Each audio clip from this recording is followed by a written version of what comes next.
With their hulking presence and a culture that values the brutal skills of battle above refinements or leisure, the Ogres of Broken Maw are perilously dismissed as primitive by the uninformed.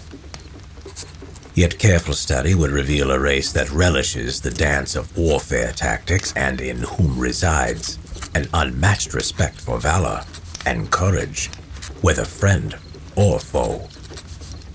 When calm, Ogres are cautious and considerate before action. Unseat their emotions, and their incomparable size wreaks unpredictable ends.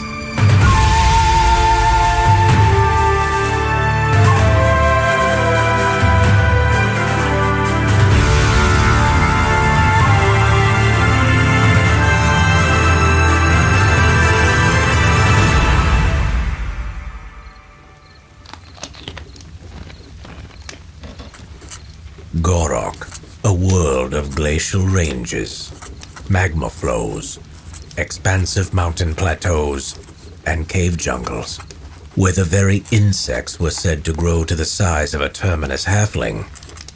On the continent of Suroth dwelt the 7 clans of the Ogre race, coexisting only by forced observance of sacred borders. These boundaries were handed down by the deities of the Graven Hold, along with the cryptic 7 tomes of war. One bestowed to each clan, the tomes leveraged a promise of unrivaled power against a warning of permanent defeat.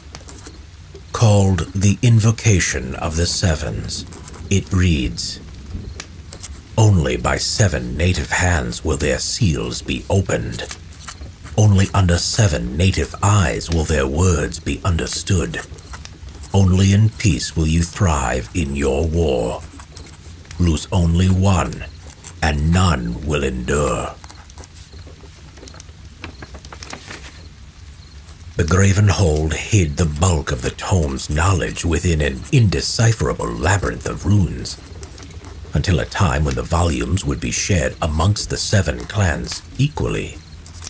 If even one tome was destroyed, the Pantheon would permit the Ogres be wiped from the face of Gorok.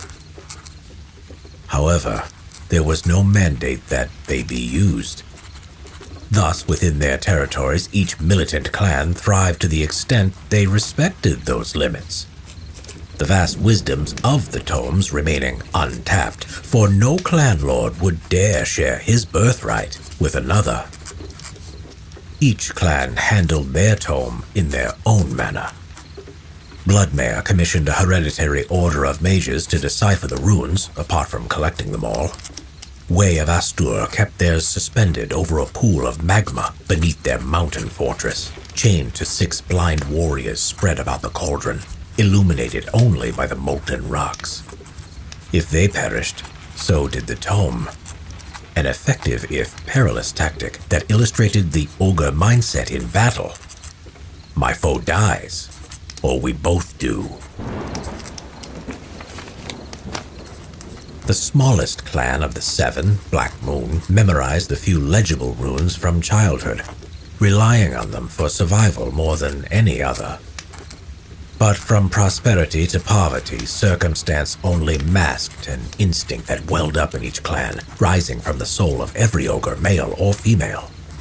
Dominance, by right of conquest. And there exists no proving measure for an ogre greater than defeating another ogre. When cast upon the naked land of Terminus, the frail bounds between the clans ruptured in haste. After eons of forced restraint, total war arrived. The scale of this conflict would have consumed the race had not a dark messiah risen from the chaos. Rothuk, clan lord of the Black Moon tribe, took his tribe to a mountain ridge far to the south, claiming it called his name.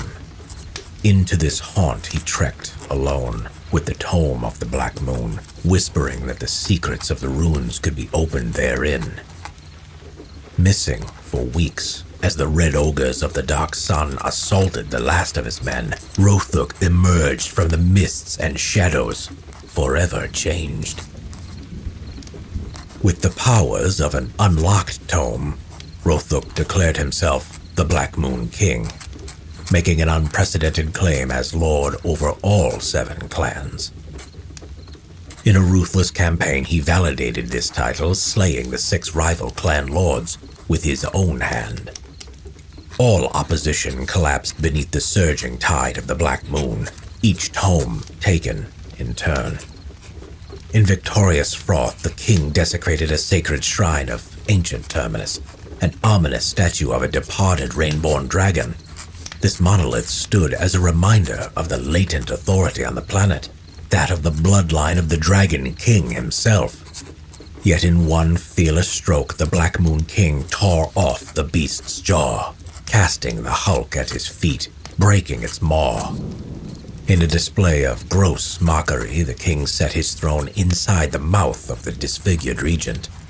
From that seat, he unleashed the unified ogre host upon their continent of rainfall, though his ravenous eye cast out across the whole of the world.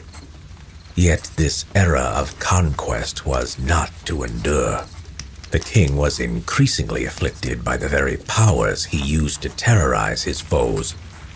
With muttering throat and eyes that never closed to sleep, observers believe the dark curse of the breached tomes wreaked a greater claim upon the king with each victory.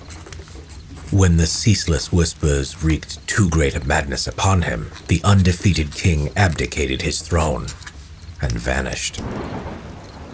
Leaderless, the ogres were unable to hold on to their blood-soaked gains. Against defeats, rivalry, and betrayal, their fabled instincts seemed to have fled with their king and his books. When the revenant forces fell upon Broken Moor, the reeling nation sought shelter in the Ashen Sanctum, themselves devastated like any common race. In this current, frail age, the ogres are pitched in battle again. Their bitter rivalry with the Hounds of Woshay smolders afresh, requiring warriors born of the race's native ferocity, leaders who can unify the fractured host. Yet beneath those aims burns the reclamation of the tomes of war, a birthright stolen by their own native hand.